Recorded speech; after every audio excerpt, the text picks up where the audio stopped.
En el video hablaremos sobre las características que hubo en la época del Porfiriato. Los integrantes del equipo son Flores Soriano Paola Frida, Juárez Contreras Emiliano, López Aguilar José Luis, Roldán Cesario Evelina Adriana y Suárez Polanco Lisbeth. En el primer tema que vamos a ver será la situación social en el Porfiriato, que lo presentará mi compañero Juárez Contreras Emiliano. La introducción de la modernización que se dio en México hizo más evidente las desigualdades sociales. Hubo un crecimiento económico, pero no un desarrollo económico. Esto provocó una desigualdad social y que la tercera parte de los habitantes de México esté formada de indígenas muy pobres y analfabetas. Entre otros temas, la jornada de los trabajadores en las fábricas son muy extensas, tienen malos tratos, viven de la pobreza, tienen salarios que no les alcanza a cubrir sus necesidades básicas y donde son frecuentemente maltratados. Eso es posible porque no existen leyes que protejan a los trabajadores, pero los trabajadores no se quedaron así, se organizaron para defender sus derechos y levantar la voz. Gracias a esto, se creó el Círculo de Obreros, donde el objetivo es exigir salarios altos y un trato igualitario para todos. Esto dio origen a las huelgas de Cananeo y Río Blanco, entre otras huelgas.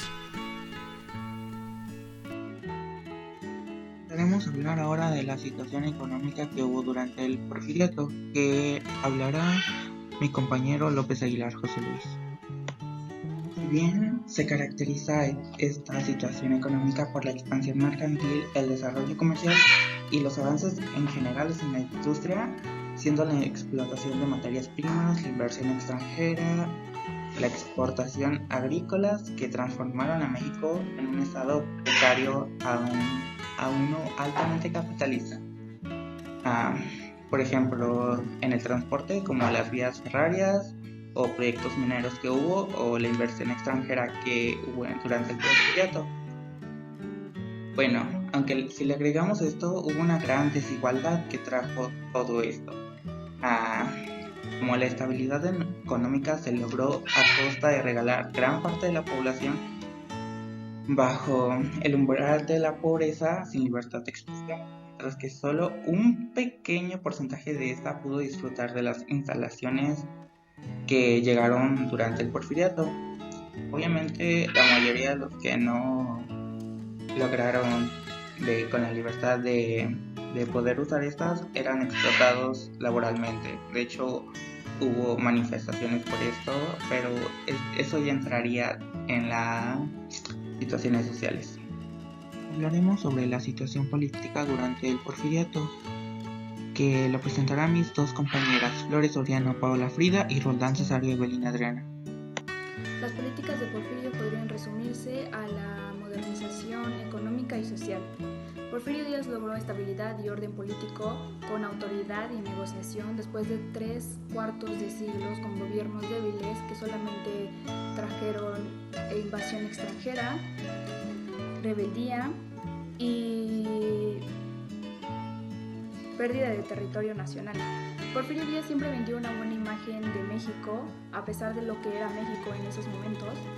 También logró un gran desarrollo económico gracias a la inversión extranjera, pero también a la exportación de materias primas agrícolas y mineras.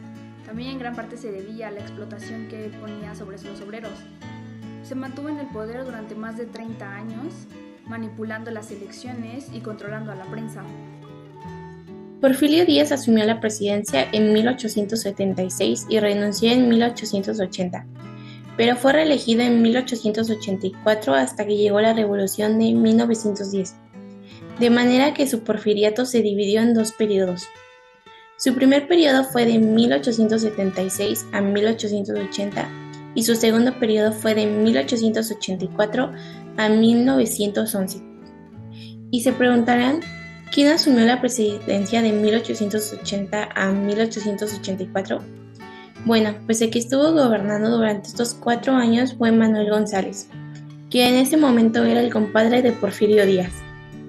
Durante su mandato, México, que en ese momento era un país de un gobierno no estable y cuya economía estaba en ruina, se estabilizó y experimentó un gran desarrollo económico que estaba ya entrando al capitalismo.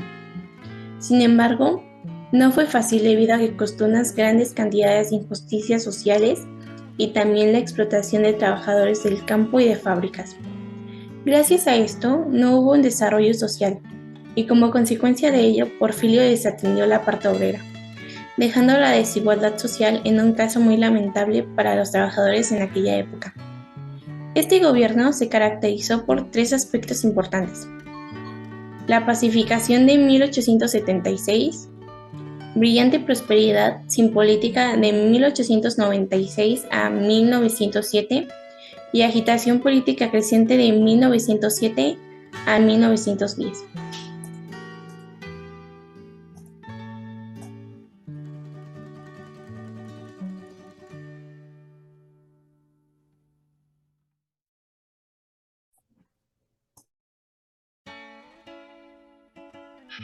Por último, hablaremos sobre la situación cultural, que lo presentará mi compañera Suárez Polanco, Paola Lisbeth. Durante la época del Porfiriato, el arte fue muy beneficiado, empezando desde la literatura hasta la pintura, ya que muchas influencias traídas de Europa, especialmente de Francia, fueron empleadas por muchos artistas, escritores, pintores, músicos y demás en el arte mexicano. La pintura del Porfiriato representaba temas religiosos y nacionalistas. Entre los más famosos se encuentran Juan Cordero, León de Aguirre y José Obregón. El más importante fue José María Velasco y su tema principal fue la representación del Valle de México. Durante el mandato de Porfirio Díaz, hubo un auge en las diversas áreas de expresión artística, y durante estos 30 años de Porfiriato, el arte se puede dividir en dos etapas, siendo la primera de 1876 a 1888, teniendo como característica principal una fuerte inclinación hacia el nacionalismo, y la segunda de 1888 a 1911, que se caracteriza por su tendencia a limitar a Francia y cultura, principalmente en la zona del centro del país. La literatura fue el arte y el campo cultural con mayor avances durante el Porfiriato. El escritor Ignacio Manuel creó grupos de estudio durante la historia de México y sus idiomas, a la par de impulsar la historia de la cultura universal. Desempeñó el labor de promover la cultura nacional en las potencias extranjeras, buscando resaltar el nacionalismo que se quería remarcar. Entre sus obras más aclamadas se encuentra Clemencia, El Zarco y Navidad en las montañas. En ellas busca reflejar la vida contemporánea de México. Gran parte de la cultura de este tiempo tenía sus orígenes en el periodo novohispano, tal como los juegos de azar, como los dados, diferentes tipos de juego de cartas, peleas de gallos e incluso corridas de toros. Fue también durante este periodo que el circo tuvo un gran auge en la población, así como el circo.